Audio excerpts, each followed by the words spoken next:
এই দুনিয়া হচ্ছে সিজনুল লিল মুমিন। নবীজি বলছেন আর দুনিয়া সিজনুল লিল মুমিন, দুনিয়া মুমিনদের জন্য কারাগার। কারাগার মানে যেখানে আমি স্বতন্ত্র স্বাধীন নই। এখানে প্রশাসন অনেক ভাই বোন আছেন, তারা জানেন কারাগার কি জিনিস, আর যারা দুই একবার যাওয়া আসা করেছে ওরা জানে কি জিনিস। এখানে আপনার কোনো ব্যক্তি স্বাধীনতা নাই। আপনি আপনার ইস্তেঞ্জা করবেন, শিশি যেতে পারবেন না, আপনি পারমিশন নিতে হবে, তারা নিয়ে যাবে তারপরে যেতে পারবেন, তাও হ্যান্ডকাপ পরিয়ে।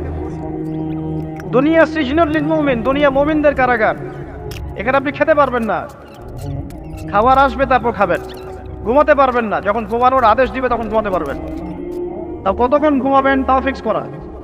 মানে কারাগার মানে কি? যেখানে আপনার ব্যক্তির স্বাধীনতা চলে না, যেখানে আমি চলবো একটা সিস্টেমের আওতায়। এখন নবীজি বলছেন দুনিয়াটাই হচ্ছে কারাগার।